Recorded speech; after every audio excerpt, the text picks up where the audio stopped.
to Beyond the Ring, a podcast that covers all things in the stock show industry from the informative to the insane, starring Ryan Rash. If you're going to be alive, you might as well be incredible. And Dale Hummel. When in doubt, sign an executive order. Now on with the show. Welcome to Beyond the Ring. This is Dale Hummel, alongside co-star Ryan Rash. Hello, hello, hello. Ryan, it's a snowy, wintry day in Illinois. It's not here. That's good. I had all the snow I wanted this weekend already. So let's start off. I think we should talk about your Michigan experience. Oh my. Well, last week was busy. Left Wednesday, judged Thursday, flew, judged Friday, left that show, flew to Michigan Friday night, and I judged in Carson City, which is, don't ask me where, somewhere around Lansing, East Lansing area, within an hour. That's all I can tell you because I didn't drive. But I tell you what, I've been to 25 states since Rona has hit us. I have never experienced anything like I did in that state. And I tell you what, to the people of Michigan, I think she let y'all open up a little bit on Monday. I don't know. I never saw if she did or not. She was supposed to. If I was a resident of Michigan, that woman would probably have me in jail by now. Not just once. She would probably have me locked up and the key thrown away, because what y'all have been through and the lockdown that y'all are, it's as close to anything that I can imagine, like martial law or a concentration camp being like. I could not believe it. And you hear all the stories and you see the news about her and you see these people on Facebook saying this stuff. Until you've been there, no. Mm-mm. This hit you hard. Hit you really hard, didn't it? My heart goes out to all those people, because I don't know how anyone in that state is able to make a living right now. I've never experienced anything like that. And I've seen a lot of the country and seen a lot of different forms of how they're handling this. And I'm telling you, from having to have a mask on outside at all times to the restrictions, and more than that, even, of course, I didn't get to interact with a whole lot of people because you can't do anything. But every time I did, whether it was at the airport or in an Uber driver, or the hotel people, or, Uber Eats, because can't go anywhere to eat, I would ask them, and they just all seem so beat down and so over it. And I would assume in the Capitol, it would be pretty Democratic oriented. I didn't find one person that had one remotely nice things to say about Gretchen. So I think at this point, no matter which side of the political aisle they're on, they've had enough. And I think it's going to be devastating for the entire state. I posted on my Facebook after that show, and I just posted a little bit about how I was grateful to be a part of having a show, because I don't think they got to have one in that state since late summer and all this other stuff. And I said what I thought about Gretchen. And so this one lady told me that she said some very rude words about me and how I turned a youth show into a treasonous message or whatever. I was like, I hope that lady wasn't standing there around ringside when I gave my grand drive speech on Sunday, because if she thought what I put on Facebook was a treasonous message, she probably had a heart attack, because, I let loose. You didn't hold back in the speech. No. Mm-mm. You told them exactly what you felt, and that you felt sorry for them, I hope. Yeah. No, it's tragic what they've had to go through. Well, it's interesting. Illinois is not politically far off of Michigan, maybe even worse, probably worse as a population because of the city of Chicago. And with that, I'm going to continue on this COVID Elsa rant just a little bit on Ryan's anyway. There's confusion. I have a family from Texas wanting to come visit and look at sale goats. They were going to fly into Chicago. I told you this. And I told you they got an email saying, hey, there's a quarantine of so many days once you enter Chicago. Dale, because you want to sell goats does not mean it makes it right. I want to clear I up have the been confusion. inside of that airport. I know what they say. I get the same emails. If you are flying, if Chicago is a hub for you, you're fine as long as you don't stay there. If you're leaving Chicago, like exiting that airport, and you are not a resident of the state of Illinois, quarantine. You are so incorrect. Okay, I can't allow the gay to confuse everybody. Nope. Okay, so what he Right. does here, and there are Dale's signs- just doing this, trying to break the law for his own selfish purposes. No. I'm When reporting fly you into to Chicago. Beetlejuice. You need to report me to because Beetlejuice is the problem. Here's what it is. If you are flying, and I can read it right off the travel advisory regulations of the city of Chicago, passengers who are not residing or working in the city of Chicago are not required to quarantine. Ryan, I've been in and out of the airport. Other families have been in and out of the airport. I'm not saying they couldn't have done it illegally, which there's no way to enforce this. Think about our rules. He just for stock said sales. it was illegal.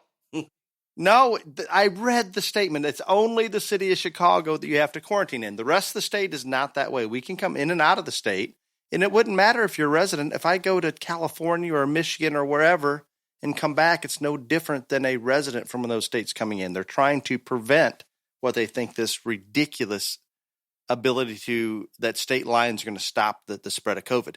So anyway, anybody can fly into Illinois. If you're going to stay in Chicago, in theory, you have to quarantine. If you want to be a tourist to Chicago, you quarantine for 2 weeks, visit the beach or the lakefront for a day, and then fly home. Works out just great. Okay, with that, international regulations, I'm not sure the date it kicks in, but I've had several people call, and I believe it has kicked in this past week, where if we're flying to Cabo or anywhere in Mexico and other countries that we're allowed to go in and out of, you have to get a negative test within 3 days of returning back to the United States. The funny thing about this is I know there's the resorts down there are offering in-house testing, Ryan. So you can test right there at the resort, and they claim if you have a positive test, they'll let you stay there for 2 weeks for free. How many people do you believe are staying for free for 2 weeks? I would be like, test me positive now. You realize that if that was real and they were actually conducting true tests and not altering them, that hotel would fill up with positive people over time. Dude, I would pay them to fake my test if I was going to get to stay there for free. I am in on that fake COVID test. We'll stay for a couple of weeks for free, come back into the U.S. when we so choose. It all works. I'm going to take it one step further, Ryan, with these ridiculous rules and regulations, just like in the stock show, that the more rules we put in, sometimes the more ways are going to be discovered to get around those rules. We have colleges still restricting the travel of livestock judging teams, and they're buying into this positivity rate. Have you noticed, Ryan, positivity rates, we talked about them like crazy while Trump was in office. Are you hearing much about them on the news anymore?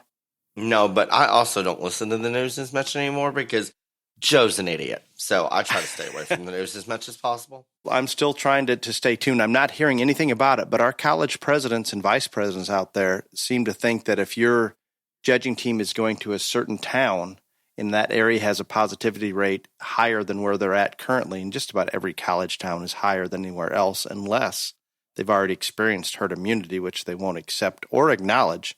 But it's very frustrating because I had a discussion with one of the vice presidents and very openly discussed the fact that I can go there, or another student from that college, I should say, can go to one of these events, work on cattle, whatever they want to do, come back, and they're not quarantined for 10 days like a student maybe would be if they were on the livestock judging team, fully acknowledging that that's perfectly fine.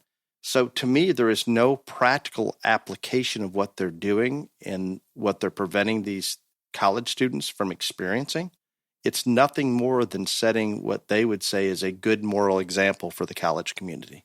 And that is what I call bullshit to the extreme. I'm to the point that I don't care. So I'll just tell you, if I was a judging team member, I would get me and my team and I'd get in my truck and I'd go to this contest that I wanted to.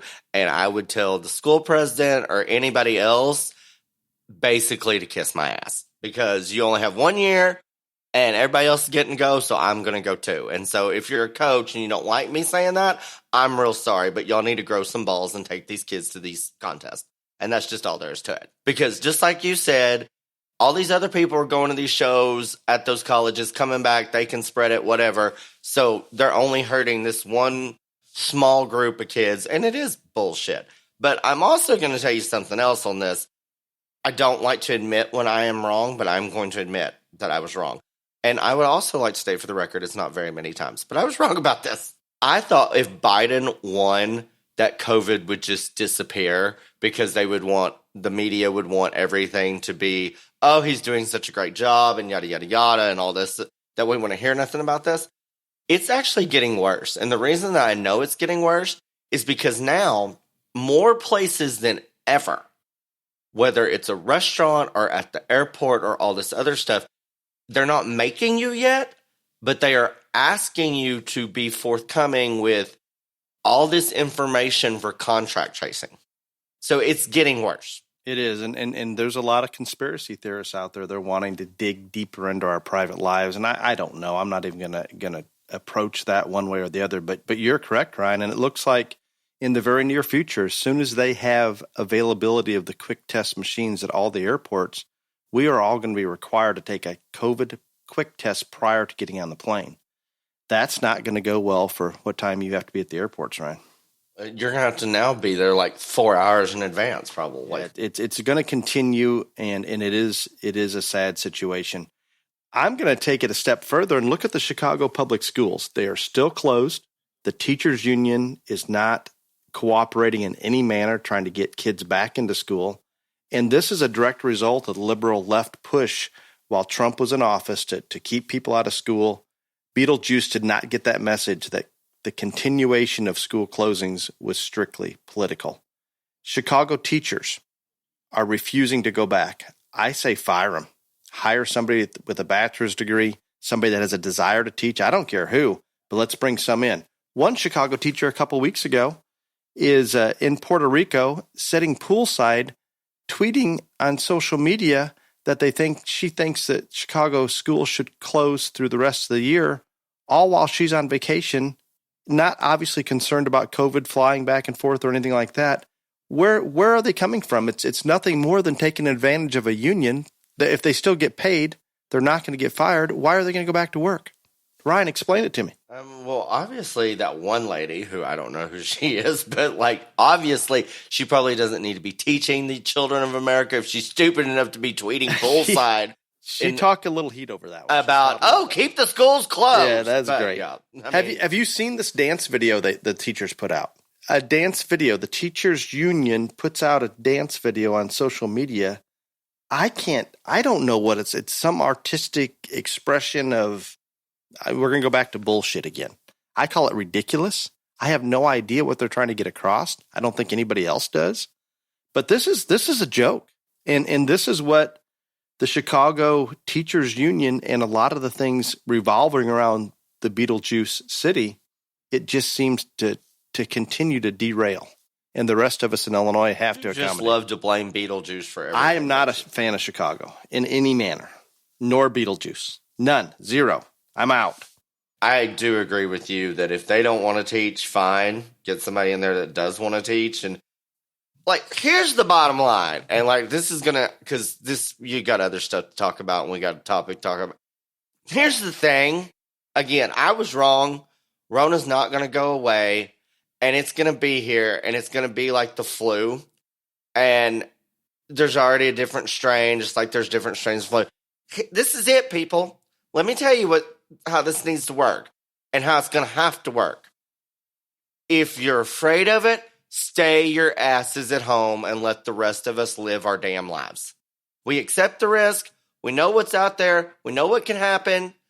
And that's how it's going to have to be. Because if they keep this up, then shit really will get bad. Because people have... No, I think that's ultimately where we're at, Ryan. And I think that there's some situations, and I still do not understand why Rona hits some much harder than others. And I know people that have really been hit hard by it. But at this point, I think we all are aware that we're taking a chance if we're exposing ourselves in a manner that makes us more susceptible. But it's hard for me to understand when Ryan's out as much as he is, I'm out a considerable amount, And I look at some of my close friends that are completely locked down and very, very cautious, and they're getting Rona. I'm confused completely by it, but I don't believe it is going to completely go away.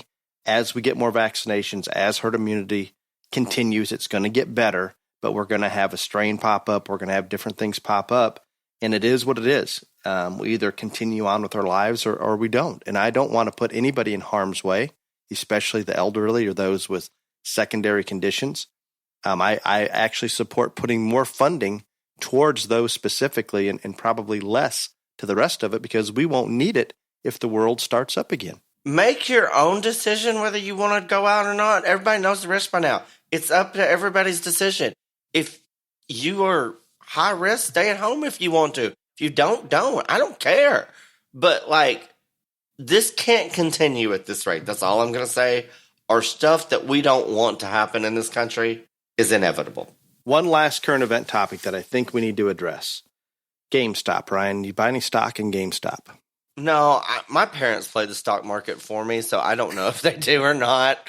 Well, this. So I have no idea, but like, I've been in a GameStop before. Does that count? Counts? That's a little bit of counts. I want to explain just a little bit of what happened and the hypocrisy and maybe bringing to light a situation that's always been there.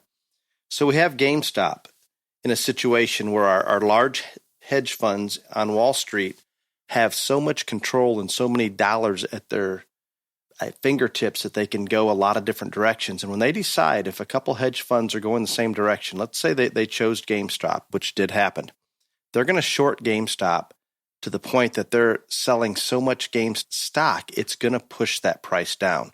And as people start to hit their margins or their limits or their stops, it's going to continue to snowball down. Some of these hedge funds can short stocks down to zero. Somebody out there noticed, non-hedge fund manager, that this was happening with GameStop.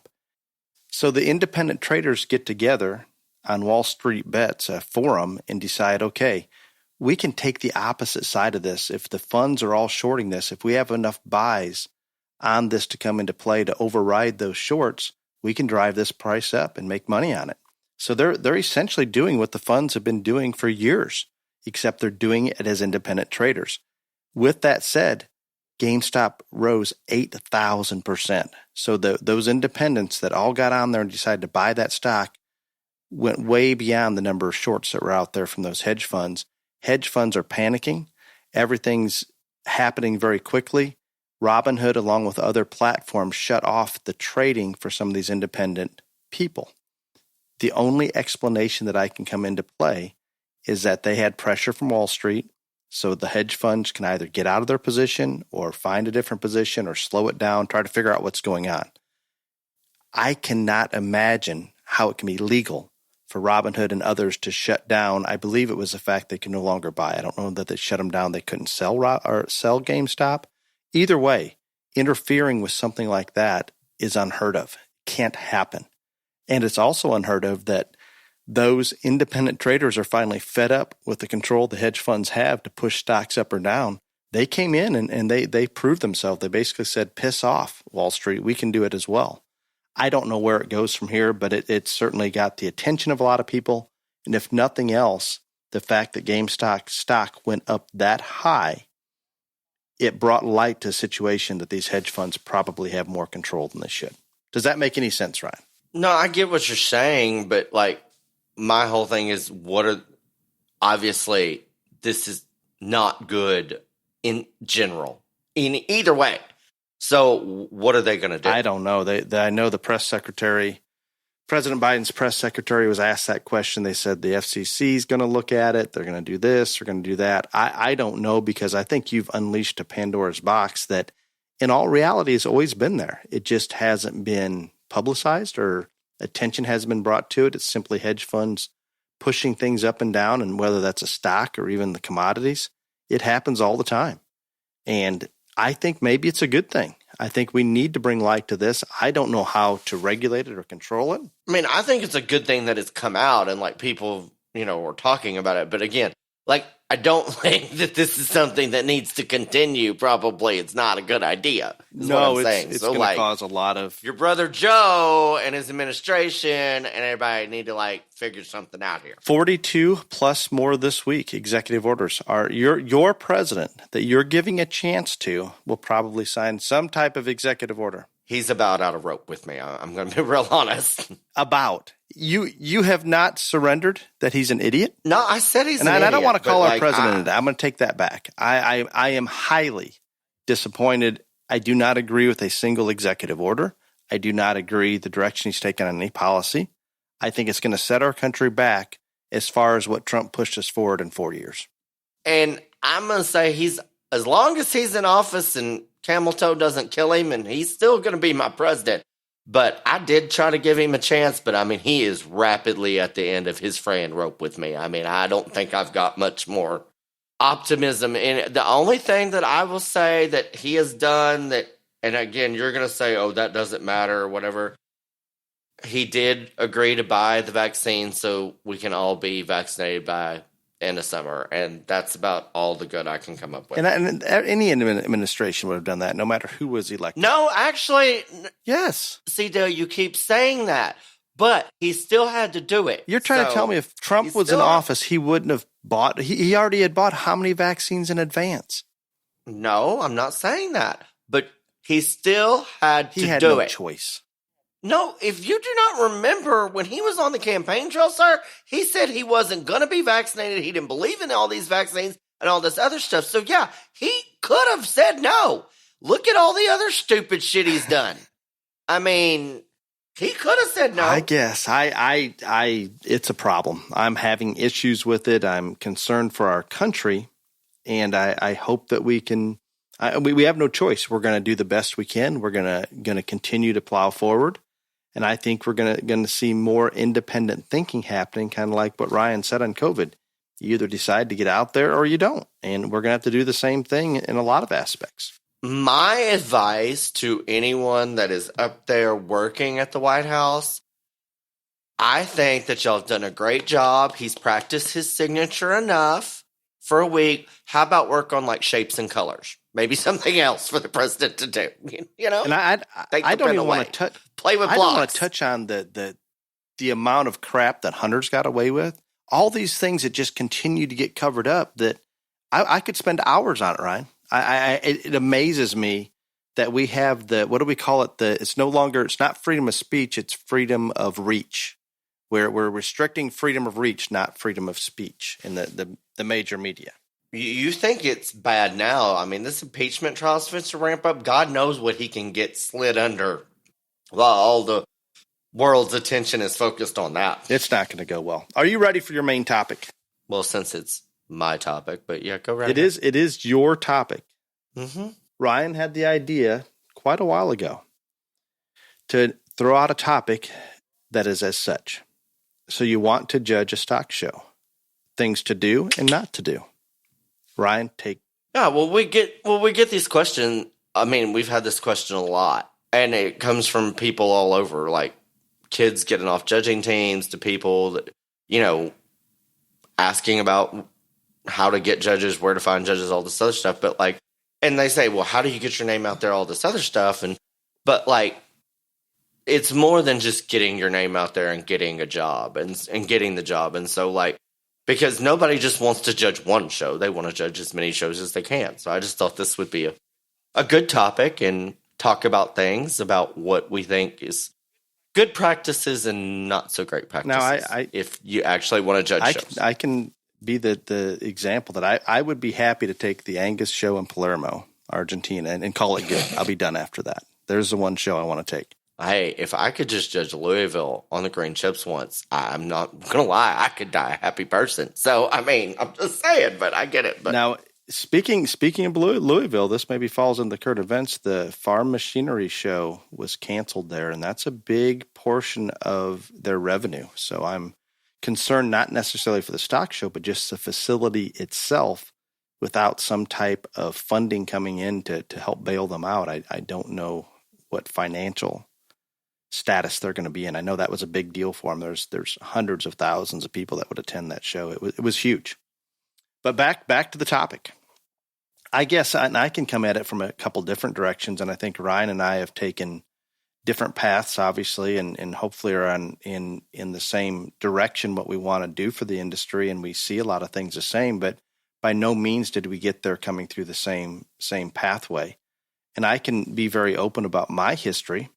I didn't necessarily grow up in a breeding operation. I showed on a local level until I was older, and then helped my nephews and other families show successfully on the state and national levels.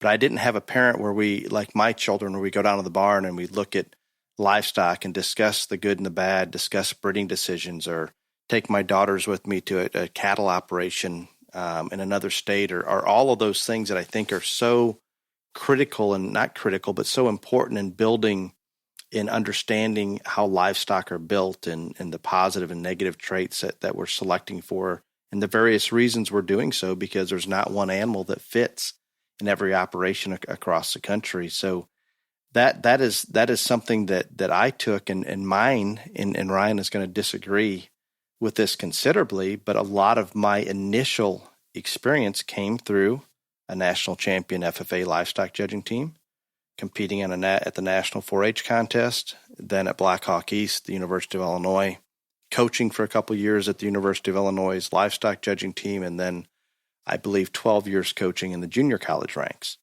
So that's the accumulation of everything that went towards my initial, I guess, experiences and moving into the show arena. And I think it continues to build, Ryan. More people than not that actually sort shows on all level have judging team experience background, and it does do a lot for you in those areas. And again, Dale, when you were first starting, that was basically the only way you got to judge shows. It's a little different now. And again, I am a big supporter of judging teams and that experience. I loved the year that I did it. Gave me a lot of skills that I would have never got any other way. But I think that now there are multiple other avenues that not just everybody that judges shows has to be on a judging team. And I don't think that's a bad thing. I'm going to be real honest. I don't think that in any industry there should only be one avenue limited to where you can succeed or do what you want to. So the fact that there is other ways, I think that's good. I think the thing is that no matter what your background is and you want to judge, or whether you came up on a judging team or not, or anything like that, you've got to kind of like, we've all got people that we all know people that have contacts and stuff like that. So the first thing you got to do is you've got to let people know that, hey, this is something I'd like to do. I'm serious about it. If help me out, if you could get me in somewhere, I would appreciate it. And that can come from families, judging team coaches, even if you're not on a judging team, professors at schools. Talk to leaders in your state, whether they're 4-H, FFA people. But the first thing that you probably need to do is you need to let people know that you're serious about it, and this is an avenue that you would like to explore. No, I think that's dead on, and I don't. And there's one manner that I've run into several people that I've used, and it seems to happen maybe with one or two people per state. But some of these people are sending out, or people that want to judge shows simply send out a form letter to all the extension offices and possibly ag teachers and or show committees they can, stating their background and they'd like to judge. Some even say they'll come in and do it at no charge. And I don't know necessarily if all of those are as qualified as you would like, but it seems to be a very effective mode of getting into a lot of county fair shows. So I think going back to what Ryan said is letting people know that you are available. No, and I don't think there's anything wrong with sending out a resume and a letter of interest or an email or anything like that. I don't think there's anything wrong with that. What I think I want to focus on the most part of this topic is it's after you get that job. And again, nobody just kind of wants to judge one show, because I promise you, if you haven't judged one, if this is something that if you're passionate about the livestock industry, after you judge one, you're going to want to judge more. And so my thing is like talking about the things that you need to do to continue to get jobs and to grow your reputation in a positive. The one thing that I think everybody, whether you're thinking about judging a show or you want to judge shows, is you need to know, and trust me, I know from personal experience, everything that you do, say, post, etc., is going to be scrutinized. And so, and it doesn't matter if you're judging a county fair or a jackpot show or, a major show. That's going to happen because once they announce you, everyone is going to try to do as much research as they can about you to figure out who you are, what your background is, to try to get any type of inside scoop on how to do better. And again, that's part of playing the game, is doing research. And so just be very aware that once that information becomes public, and you think that you just think that this happens on a major show level, and I'm telling you, you're wrong. It happens on every level. People are going to Google you. They're going to stalk you on social media, and they're going to try to find things out so they can get some hints about what to do. So be very aware that if this is something that you want to do, of how you conduct yourself at all times and in all situations. No, I think that's evident. And we don't need to keep this just to the judging world, but I talk to students for years and still give advice to my children and others that anything you put up on social media, the first thing I do when I'm looking at hiring a person or somebody contacts me about an internship, I go to their social media page, and you can get a little bit of a feel for that person, whether it's right or wrong. Decisions are going to be, I shouldn't say decisions, opinions are going to be formed off of what they see on social media. I'm not saying it's a make or break, but it darn sure is going to push one direction or another. It goes beyond social media. Once you get to that show, most people come in the night before, and a lot of times shows put you up at what they consider the host hotel, so a lot of people are staying there. And so, everything from you're not going to know everybody that knows you, but they're going to know you're the judge. And so from the time you get to that hotel or anything like that, everything that you do is going to be under a microscope. And I tell people all the time that I used to think when I judge shows that you'd always make one person happy. That would be the person that won. And I'm going to tell you from personal experience, I have been to a show that even that didn't happen because the person I used to win, they were mad that their other calf didn't win. And so not even that person was happy. But everyone's going to watch you and everyone's going to observe you because you are going to make people mad.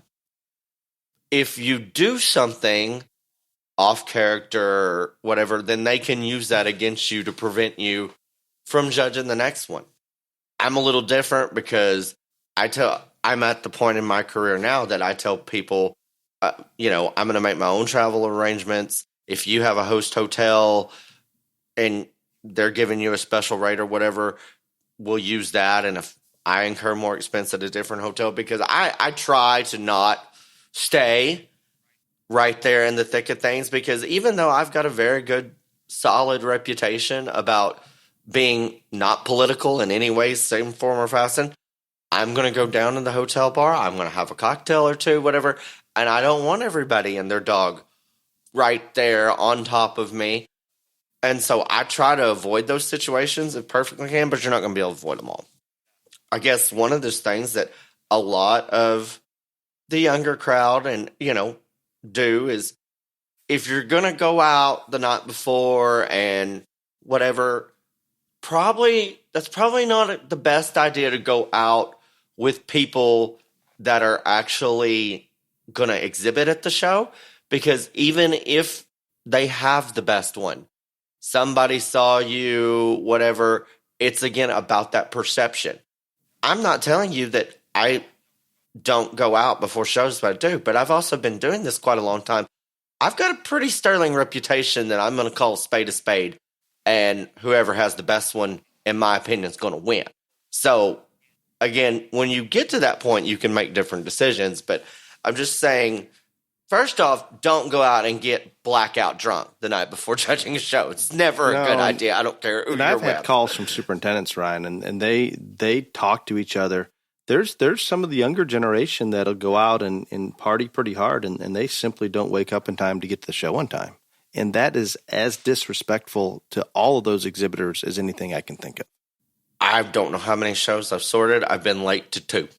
And one, I was about 35 minutes late because I got pulled over by a DPS officer in the downtown Indianapolis, and they searched my car and all this other stuff because unknowingly to me it was Gay Pride weekend. And they thought maybe whatever.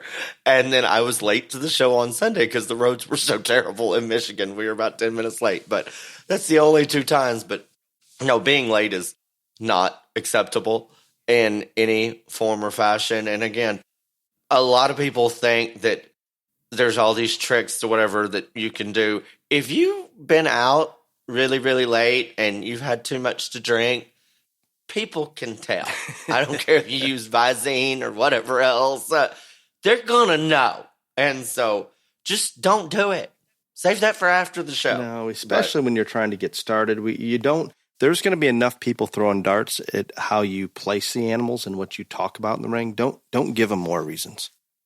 And I'm not saying they're justified reasons. It is what it is. I had a very good friend that judged a huge major show several years ago. After it was over, he was focusing on all the things that everybody was saying negative and all this stuff. And I said, this is the deal. You go in there and you know that that's going to happen. All you can do is the best job you can and give them as little ammunition as possible to fire at you. And I think, and the best route to do that, we've talked about it many times, Ryan, is go in there, give everything you've got. And the key to that is be consistent. It doesn't have to be the same kind that the next person wants, but consistency is critical. Talking about after you get to the show, get there early, check in with whoever's supposed to be there. And I'm not going to tell any of y'all because we all know people at shows. I'm not going to tell you to avoid people or whatever. But if somebody comes up that be polite, shake their hand, and then, just move on. Because, again, you can talk to them later and all this other stuff. I still do that to this day. Now I've got a bunch of kids that come up and want to talk to me about stuff and like that. But if it's and I always want those kids, but there are adults that come up too. Be polite. Don't be rude. Don't say, hey, I don't need to talk to you up here at the ring or whatever, because that looks shady too if you say that and somebody's going to hear it.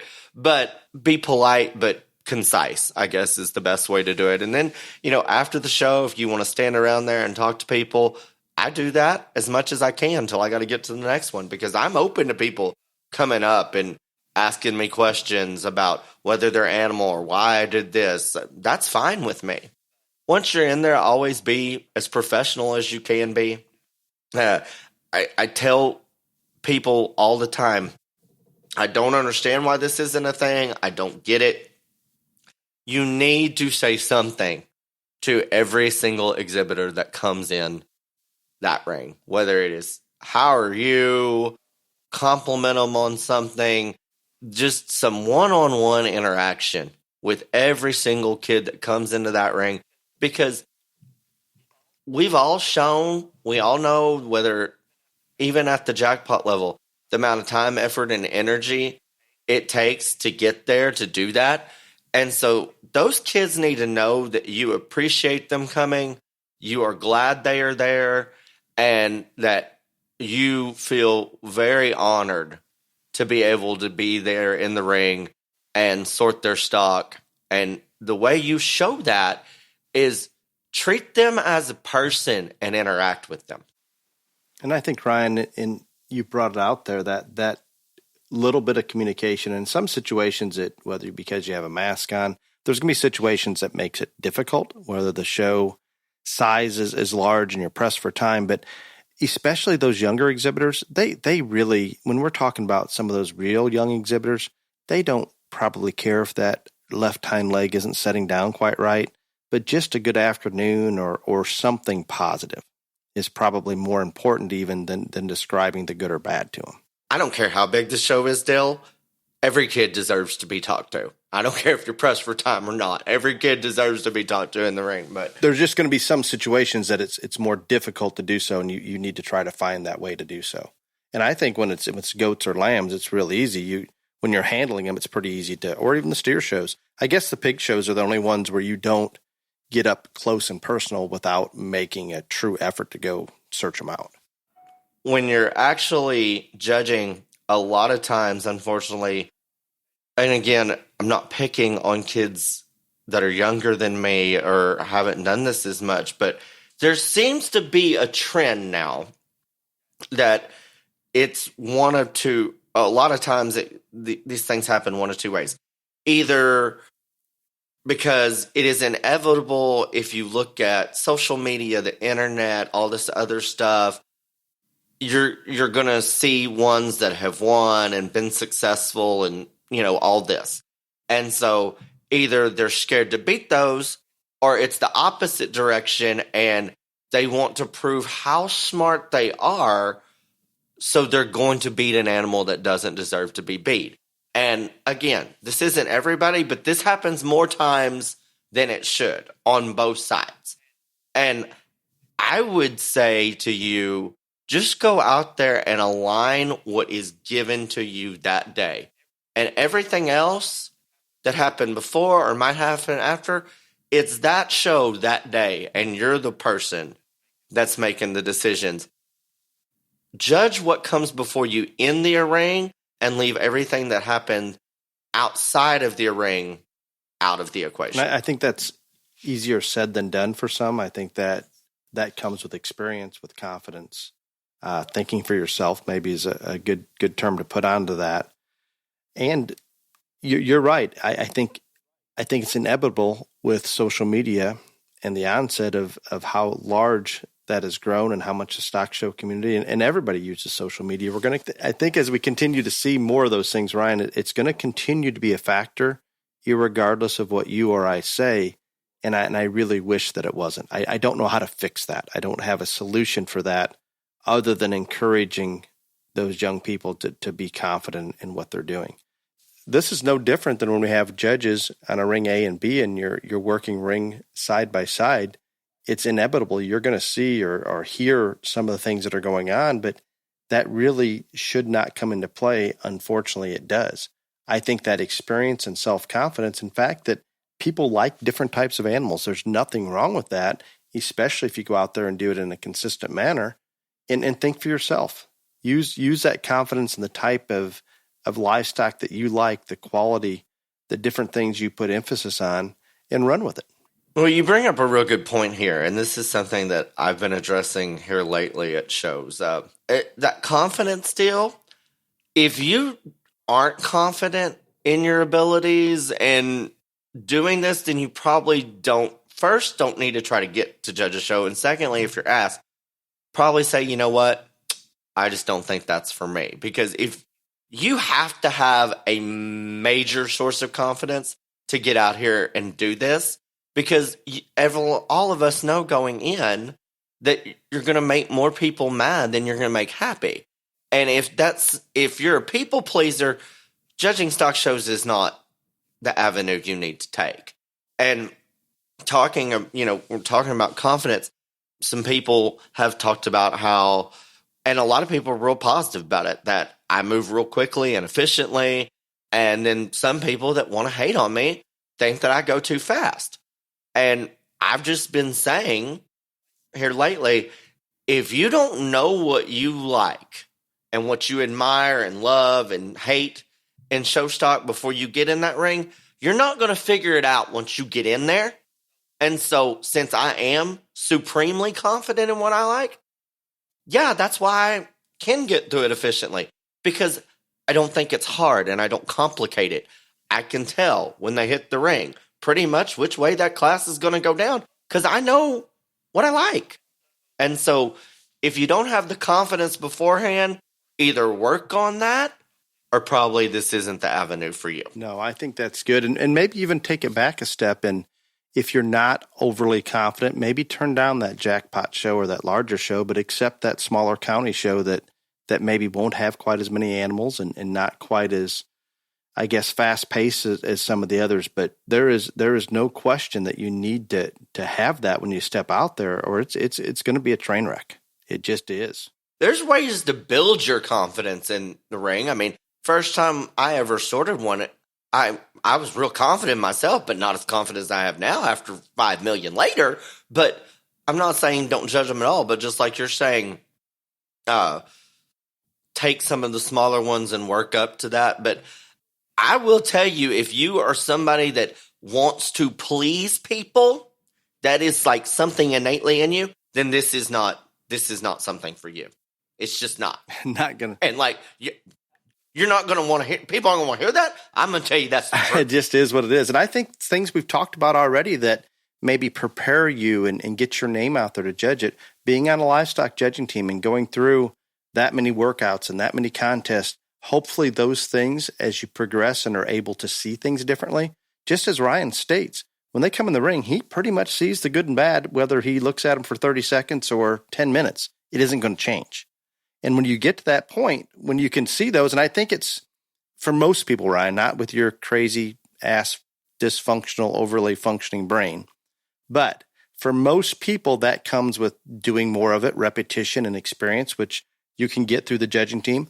My daughters are in the barn with me, or my sons are in the barn. We're talking about things every day. All of those things contribute, but I think the biggest confidence builder comes, Ryan, the more shows that you're able to, as you feel confident and start doing more and more, it continues to build. And it gets to the point where you feel very good about what you're doing. You feel good that you can see the differences and you have a pattern and a direction that you're going. Not every time are you going to find a champion at a show that just fits right where you're at and that it just is what it is. But as long as you can describe those differences and take that same direction each time, and when your name's announced to judge show A or B or whatever in somewhere in the country, people know what to bring you. When you've reached that point, that's pretty good. I mean, that's a vote of, I guess, established situation where it's a good thing. If I know Ryan's judging a show, or Scott Greiner, or Brad Angus, or there's a lot of them that we can talk about that you know what to take them. They've done enough shows. They're consistent. It works. And very few people are going to complain at the end of the day that they didn't use the animal they assumed they were going to. It may not be the animal they wanted or they like personally, but as long as it's what we predicted they would do or the direction that we predicted, it works. There's lots of ways. And Ryan hit on it so well. This whole confidence issue, the more we can work on that, the better. When it comes to on the mic, and I can't stress this enough, and we've talked about this before, you've got to be yourself and you've got to be confident. You can't try to be like anybody else or imitate anybody else, because then it's not true. Now, Ryan, wait, time out. I talked about, what was that, Kardashian? Built like a Kardashian. I used all those terms at that hog show. Okay, well, yeah, that's fine, Dale. But just kidding, Ryan. It does not work. I promise you.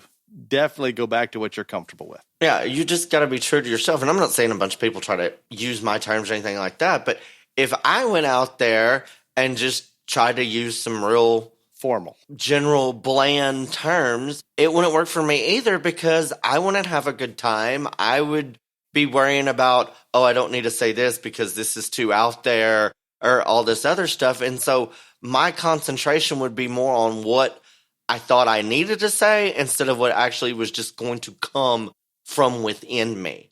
And so if you are true to yourself and your personality, just describe the stock the way you can. But most importantly, more than your presentation or what you actually, the words that you use, be honest and be accurate. Accuracy is far, far more the most important thing that's out there. I think people can take the fact that they get beat as long as their animal was described accurately. It's when they get put third in class and somebody says, well, compared to the first two, this one's just not as good, and don't say why this one isn't as good. And then, people will tell you, you can't be negative, and so you can't tear those animals apart so much.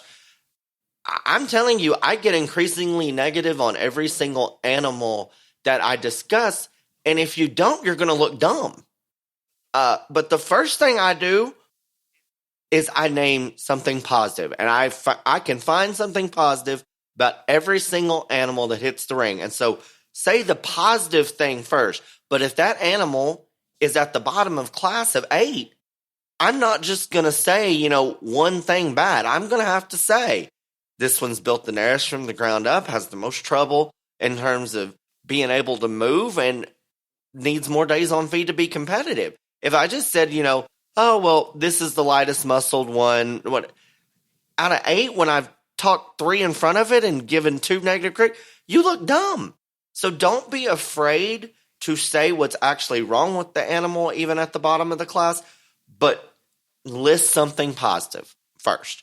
And then continue on. The honest deal, you've got to be honest. And I'm telling you, more people appreciate the fact that I'm accurate and honest on the mic more than they do the colorful things I say. And when I'm saying being honest, I'm not talking about just the way you sort them. I'm talking about when you get on that microphone. Not every animal that wins a class or wins a breed or wins a show is perfect. There is no perfect animal. There's a lot of times you're going to have to give up something that you don't want to because the best animal lacks it, but it's still the best animal in the class. Most times for me, it's I'd like that one to move better. And so I will say, I realize that this hog, steer, goat, sheep, whatever, winning this class or winning this breed, I'd like to see the angle better from its shoulder down to its knee and surface. But yet it's still the best one because. But if I just let one that's not perfect on their front end win and don't address the fact that that needs to be changed, that's not being honest. And so that's what I mean about being honest on the microphone. Call a spade a spade. And if that one's still supposed to win, that's fine. But at least those people getting beat by that one can go back and say, hey, that person did say that one wasn't good enough here. And so if he or she still thought that was the best one out there, called out what was wrong. No, and I think that's exactly right. And people appreciate that, Ryan. I can take a little bit different spin on that. And I'm afraid there are cases when we have class winners or breed champions or your grand overall, that judge is maybe more concerned about talking the public into that animal more so than talking the good and bad in that. And that's maybe just an inexperienced or a confidence issue that we talked about. But I think when we try to make one out to be what it's not, to justify winning whether it should or should not, it doesn't matter either way, there is going to be something wrong with that animal. And I think if you come out and acknowledge that, just as Ryan's talking about, you're going to be taken much more sincere. And I think those people that are below that animal in class are going to accept it much better. We have to avoid trying to talk the public into what type of animal we want, accept that we have a type, describe the good and bad, and move on. It's simple. I think there's another statement. I was going to take it another direction for us. As we've evolved in the show ring, we've evolved away from what I'd call a type conference, trying to get breeders or commercial producers to use a certain type because it's going to better the industry. We've evolved into a youth educational tool or program. And all of these things that we're talking about, I'm not saying we don't want to use a certain kind of animal or there shouldn't be that general direction, but it's more important to educate the youth and make it a positive experience by telling the truth or being honest than trying to talk the masses into a certain type. I hope that makes sense. Yeah, no, it does completely. And to piggyback off that, I say this almost every show I go to, and I probably need to quit, but because it's probably getting old and repetitive now. But normally in the Grand Drive speech, I just say, not going to talk them again, talked them enough. This is the ones I like. And I'm not asking anybody to agree with my opinion because today it was my opinion. And then I'll point to people at the crowd and saying that person's got an opinion and that one's got an opinion. Today it was mine. But if we all had the same opinion, there would be one show a year and there wouldn't be a whole lot of fun in that. So you're never going to convince people that you're right. That's where people go wrong, bad wrong. And when you're trying to convince them that you're right, you are right on that day in that moment because you're the official. Just convince them that you know what is right and wrong about those animals, and this is why you aligned them that way, and you'll be far better off instead of trying to convince them that you're smarter than they are or that the type and kind you use is correct. Because the type and kind I use is the kind I love. That doesn't mean it's any better than the type and kind somebody else loves. It's just my kind. And I think this exact topic, what we're talking about right now, happens more times than not, Ryan. And I think if we could modify that, I think everybody's going to have a better experience, including that person sorting the show. Oh, yeah. No, there's no doubt about that. And we had an episode a couple of weeks ago about politics and the show ring and stuff. But I'm going to say this, especially for you young guns that are just starting out. We all are going to know people at a show, and we are all going to have friends there. There is no doubt about it. But as we stated in that podcast, the first thing that people want to do when they lose is say, well, I got beat because of politics, because they don't want to.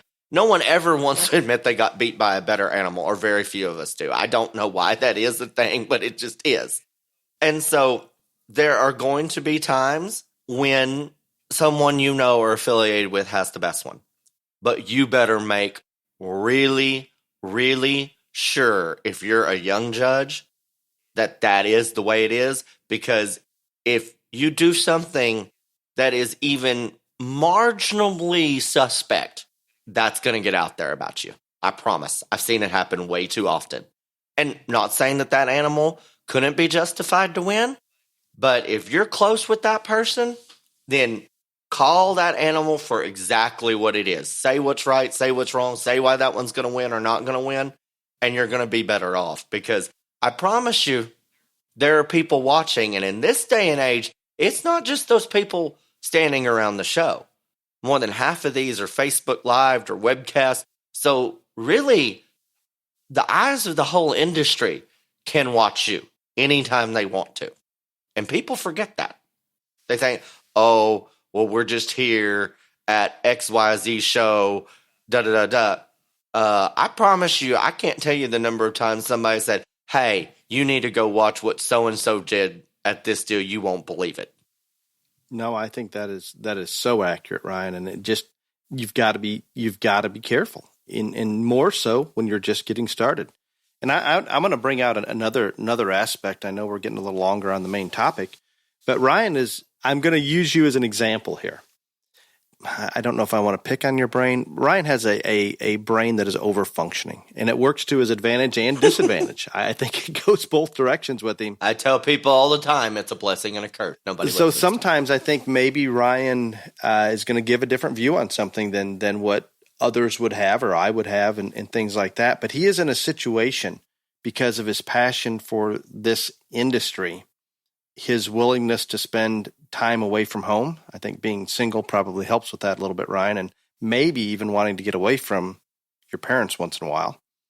The fact that you're willing to travel just about anywhere, I mean, it's shocking to me, because it's a commitment that most people are never going to undertake. I personally, just time away from family or time away from the family business, would not allow it. But even if it allowed it, just the fact of getting to the airport, traveling, everything that's going on for you to judge 3 shows, this past weekend, there's not many people going to commit to be willing to do that. Those younger judges out there that are still single and maybe have a little more flexibility in terms of their time and ability to get away, jump on it and do it now and decide if it's something you really love doing. I think it's a wonderful thing for those that truly enjoy it, and Ryan's a perfect example of that. I don't even want to imagine what your schedule is going to be like this summer, but it's going to be more than what most people want to take on. I put on Snapchat when I was talking about traveling those 3 shows from Thursday to when I got done Sunday. I said, this does not mean that I am committed. It means I need to be committed, like in a nice place where crazy people go and they put you in a jacket that lets you hug yourself. I get that. Like, I know that I'm bordering on some you're there, not just about judging 3 shows, but you're playing on that line. You're back and forth. You're there. Not everybody has that freedom and can do it, and I can, and this is what I'm passionate about, and I'm very lucky and very humbled that I get to pursue my passion as much as I can. But it's not for everybody, and again, people aren't going to want to hear this, but I've addressed this before. I have never been that person that needed people to like me. And that sounds bad, and I know it is bad. But I've just never been that person that I needed people to like me and want to be my friend. And I honestly think that that is part of why I am able to judge shows the way I do, because I literally just call it for what it is. And I've lost way more friends doing this than I've ever made. I mean, it's not even close. No, I would agree with that. And I think most people need to realize if you go in there and you play it straight and you're honest, that's going to happen. It just is what it is. Because I have always wanted to be respected, but I have never needed to be liked. And because of that, I think that's a big part of why people do respect me. Because doesn't matter if you're my close friend or you're my enemy. If you bring the best one, you're going to win. And if you don't, you're not. And that's just how it is. And I think every time that everybody accepts to judge a show and steps into a ring, you need to realize that this is more than an opportunity. It's a responsibility. So whatever you have in you, you're going to have to channel a little bit of, I don't care if I'm liked, I'm going to do this right regardless, and I'll deal with the fallout later. And, just like this weekend, I'll use this weekend as a perfect example. I had some very good friends at that show. They had a steer there that had won a show under me this fall, a bigger show than the one that I judged this weekend. Different state, different set of cattle, different show. That steer's reserve, even though I used him before, and he should have been. He wasn't the best steer at the show, even though that was my friend. And that's what happened. Were those people upset? Absolutely not. They got it. They understood it. And we rolled on. But it wasn't going to matter to me whether they were upset or not. The best calf was going to win, and they had the second best calf, so they got reserve. And that is harder to do than what you think it is. But it's just how I am. No, I makes perfect sense, Ryan. And that brings one other topic up that I'm personally dealing with. Ryan has kind of taken himself out of the arena, so he's not brokering cattle, so it doesn't affect him. But not so much for me, but we do need to try to avoid accepting shows. For example, if I sell animal into a certain area that we suspect is going to that show, I will decline that show because I don't want to put myself in that position. And more so, I don't necessarily want to put that exhibitor in a bad position where they don't bring that animal to the show because I'm judging. And I've noticed this more now that my daughter Tara is getting asked to judge shows. I remind her to make sure to touch base with me just to determine whether or not we've got animals that we've sold into that community or that area, because if possible, it's best to avoid it from a breeder standpoint. You do not need to be sorting your own stock, and it's probably happening more than it should. And it's just a bad situation. I guess the best way for me to give advice or guidance, avoid it if at all possible. It's not always going to be possible. You're sometimes going to have something show up that you just weren't aware of. Even when I was selling steers and heifers to kids and brokering them, I have never sold an animal outside the state of Texas. And I made a conscious decision, not that I didn't get offers, but I made a conscious decision to do that because I didn't want to have that on me. And so I don't judge many shows in Texas. That's kind of the reason that I quit here for a little bit, is because I wanted to see if I could break into this Texas market a little more. But when I was doing it hot and heavy, I didn't sell any of them outside of the state of Texas, because again, when I was doing it, it wasn't just like, oh, I sold you an animal, whatever. It was a whole package deal. You got me along with it. And so that's why I didn't sell to outside the state of Texas. I think maybe there was one Charolais heifer ever right there at the end, and that was it. And that was to Oklahoma. That was a conscious decision I made. And so I agree with Dale. You have to be, if you are in the business and you are doing it, and you still want to judge, you got to be real careful about that. And I think for the reason that Dale stated more than anything, it puts you in a bad position, but it puts that exhibitor that you sold to and that family in a way worse position, because you don't want to have them say, well, we can't go to the show because he's judging or she's judging. And even if it's not the animal that you sold, if they bring a different animal from somebody else and they do well, people are going to cry and yell and scream. And so it puts everybody in a bad situation. So the best way to do it is just like you said. And I've had it happen unknowingly when you get there and all of a sudden it just presents itself in front of you. And I'm going to be very open and honest here. When it does happen, then there's no question I'm harder on them than what I would be if they weren't mine or I didn't raise them. And Ryan says, well, sort them as you sort them. I have been in that situation, and I can tell you that I've beat them up a spot or two just because, and that's a terrible place to put that exhibitor. And I feel bad about it, but I don't know what the best solution is. I'm not saying we put them last in class, but if it's close, that one you raised probably is not going to get the nod. No, I agree completely. I think there's another one. Ryan, I was going to kind of wind this topic up with a couple little statements here. I don't know if you had any more to add to it. No, I just think in general, like you said, I have a real different perspective on this, and this is what I love to do. It's real personal to me. I take it extremely seriously.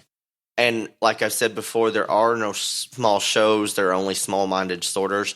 So it doesn't matter if it's a 17-head school show in the Houston area or it's a huge junior national. I take every single one of them very seriously. And so because I want everyone else to take it as seriously as I do. And I know that's not possible. And I want everyone else to enjoy it as much as I do.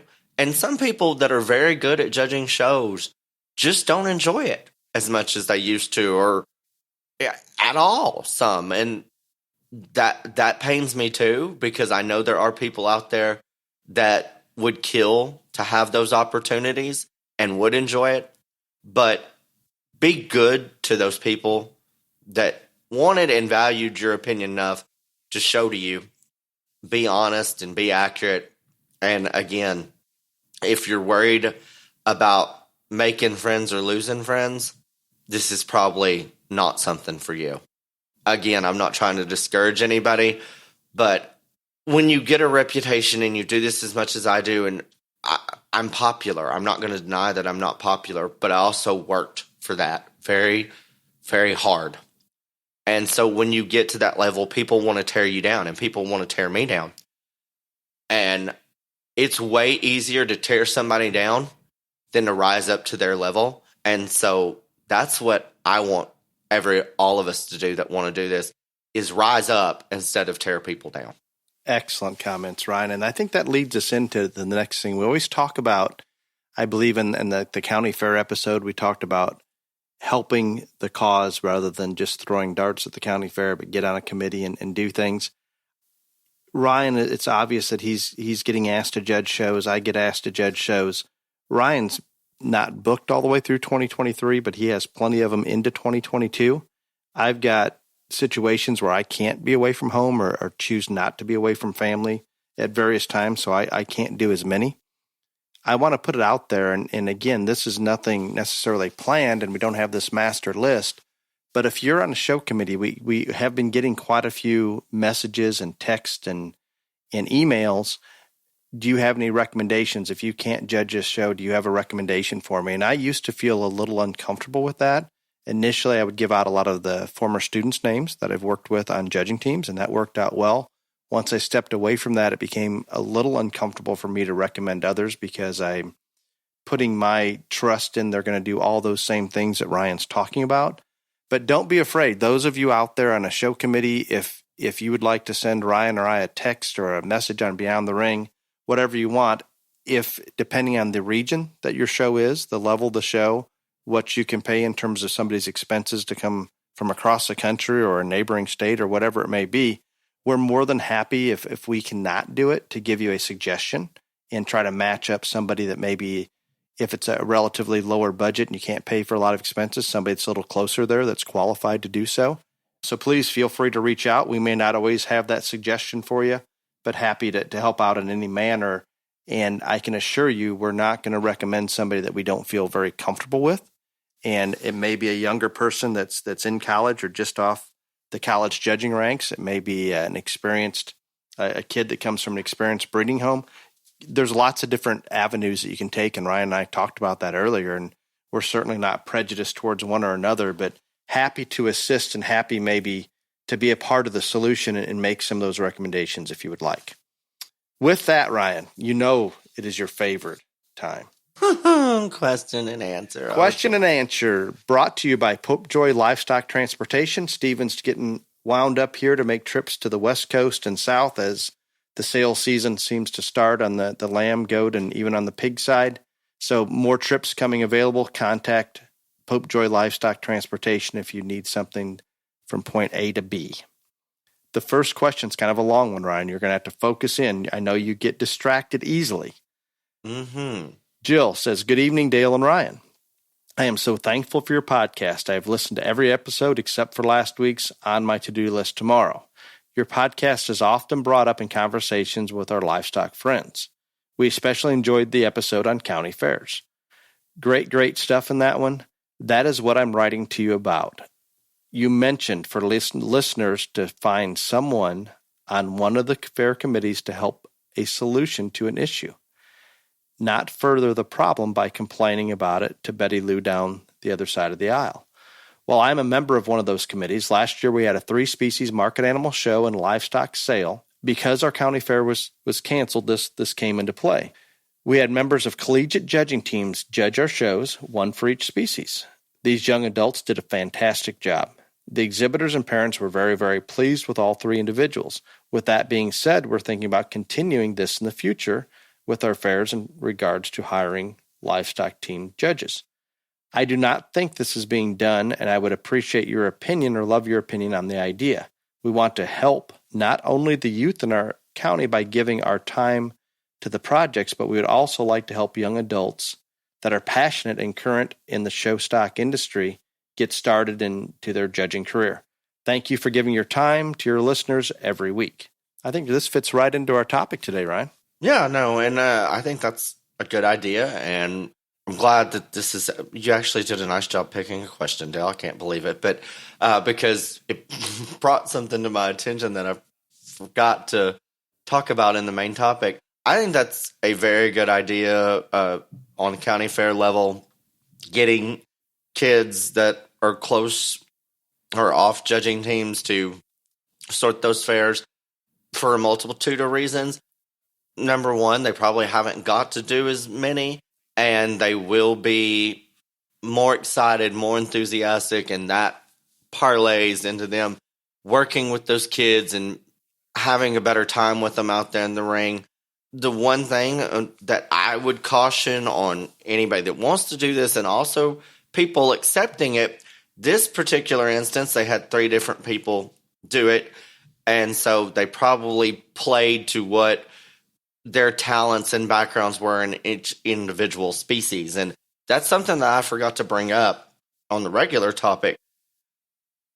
I think a lot of times people will get calls about shows and they'll say, hey, we're having a cattle show, but we're also having a pig show, and we want you to do both. And maybe you're comfortable with one, but not the other. But because you want to do it so bad, you just say so anyway. And this goes back to all eyes are on you all the time. If you're not comfortable judging a certain species, then you just need to say no. And so if they are using different judging team members, make sure they're one that is very comfortable sorting pigs does that. And the one that sheep, goats, just play to their strengths and not just blanket it. Because I'm going to be real honest, and I judge as many all-species shows as anybody, and I'm very comfortable in all of them. But when I can't judge one, they say, well, do you have a recommendation for someone who can do all species? And I'm going to be real honest, that list gets super short, that I feel totally confident that person can go in and do a great job on all 4. So I think this is a great idea. I would just caution both the people accepting and the people using this method make sure that you're getting the right person lined up for each species. Absolutely. And I think there's no question that college student or that person just coming off that judging team, they're going to be very open with you about what they're the most comfortable with and prefer to sort. They're going to want to go into that arena that they're the most comfortable in. I think those that are on those judging teams and have committed that much of their life to judging practice and competing in contests, they're going to come in they're obviously passionate about this industry. So I think they're going to come into that county show, kind of like Ryan said, whether it's a 17-head show or a junior national, these kids are going to come in with some passion, and I think they're going to give attention to those exhibitors. I see a lot of positive in it. Hopefully we have more of that happening, and I think it has happened over time, but it's nice to bring this particular situation out and encourage it. It's a good thing. Next up comes from Justin. Dale and Ryan, my name is Justin Sharpless. I am the Agricultural Studies Department Chair at Warner University in Central Florida. I have a question I'm hoping you are willing to answer on your podcast. We are considering starting a competitive collegiate livestock judging team at Warner. What advice would you give someone starting out in the development stages of such a team? What would you see as advantages and disadvantages to starting a team in the state of Florida? Well, Ryan, this one ties the topic, but there's a lot of different directions we can go with this. Yeah, and I guess to start at the end, he asked what are the advantages and disadvantages of it, and I'm going to say that probably the answer to both of that is the same: location. The advantage is I currently don't know of a collegiate, whether it is a junior college or a senior college team in Florida that actively competes. There could be one, and if there is, I am sorry that I forgot about you or didn't know that you were out there. So that would give having one in Florida in that location would give more kids in that state or surrounding states an opportunity. The disadvantage is location, because I've judged in Florida quite a few times. There's not as much opportunity to work out on live animals, and the distance traveling to contest is a great deal farther. And so I think that's the same answer for both, if that makes any sense. On that. Yeah, and I can remember a time, and I apologize on which school, but there have been teams competing collegiately out of Florida. I don't know what the current status is, but even if there is one or two, they're very limited. So on a positive note, you're going to be able to bring most of those kids that are passionate or want to be involved in that into your program, and that's certainly a benefit. Just like anything else, when you start something new, and it doesn't matter if it's in the state of Florida or the state of Texas or Wyoming, wherever it is, there's schools out there that have already established reputations. They have coaches with records and a history of success. It's always going to be difficult to land those elite students to begin with. It's going to take time to build.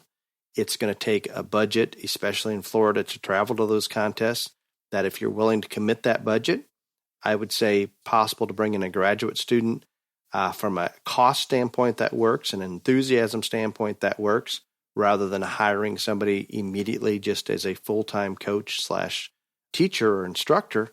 But I think there's a lot of positive, and we've gone over all the things that we appreciate about kids coming off of livestock judging programs, and I'm probably the strongest advocate of such, having been in that industry for so long and knowing how hard I work some of those kids, and just the fact that they survived, that they put up with me getting on them pretty hard when they make mistakes, and their willingness to get up and go that next day and taking up a lot of their time that they could have been doing other things. The commitment level that those students put in to be on a competitive livestock judging team says a lot. So I'm very positive on it. I don't think it's going to be easy. I think it's going to be a slower process than maybe ideal, but I strongly encourage you going that direction, Justin, and I appreciate the question, because hopefully it's something that will provide an experience for maybe some of those students in Florida that don't want to travel out of state to go compete on a judging team. And there's plenty of good kids down there that may be passionate about it, that choose not to take that avenue just because it's not available within a reasonable distance. One last question, Ryan. Yes, sir. This is a great one. Andrew would like to know, or he would like to hear about Ryan's Superman act this past weekend. Superman. I don't know if I can't accept that title for you. I don't think I'd probably be more like closer to Wonder Woman, maybe, if anything at all. But anyway, so I was judging a county fair, and it started at 6, and so animals don't like to cooperate when it's feeding time and night and all this other stuff. So there was close to 100 head at the show, but a lot of the steers had been getting loose. Well, we kept going on, and it kept getting worse because it kept getting later. But it had been almost every class, one animal or multiple animals had got loose. Well, we get down to the next to last class of the day, and there's 4 in it, and there's 2 that they're just not having it. I mean, from the moment they came in, and it wasn't, I'm not going to blame the kids. They were trying, but these animals just were not meant to be show animals in terms of their attitudes and dispositions. So, and again, like, this had been happening, so a lot of people were getting frustrated in the crowd, and I think a lot of the staff were getting frustrated, and so we got one of them caught and kind of got that one tied up to the fence. Well, this other one had ridden another exhibitor's animal in the class, and someone with that animal was unhappy. People were yelling. Anyway, so I grabbed a stick. I'm off to go get this other one caught. And I get this one caught, and I'm trying to calm the animal down so we can get it back across the ring to kind of get it roped off or whatever. And I turn around because I'm going to scratch it, trying to get it calmed down, because I've got the loose animal. I've caught him now in my hands. I've got animal halter in one hand and show stick in the other. I turn around, and the guy that had been yelling from the outside is now inside the arena. And these 2 gentlemen are up in each other's face, kind of like bumping chest at each other. And we're about to have county fair knockdown right here in the middle of the ring. And so I've got this animal, and I'm like telling them, no, we're not having this. This isn't happening. And I don't remember everything I said, but I do remember stating that this was a kids' event, and they needed probably to take a different avenue. It probably wasn't quite that politically correct at the time. But so anyhow, the gentleman did leave and got back outside of the arena, and we got that class. I don't think we never took that animal across the ring. We just kind of tied him up right there. I grabbed the microphone, and I said that this was without a doubt the most it'd ever take me to place a class of 4 in my judging career because of the circumstances. We hadn't walked him around. We hadn't done anything. I pointed to him on which way those 4 were going to be placed. I talked to them. We got them out there. We finished the show, and everybody survived. It was something that was interesting. I thought I had seen it all, but I had never seen that incident happen before. And so I put on my Snapchat that while I had the crazy steer in hand, I also had to break up the fight. So I kind of felt like a superhero. You came out unharmed.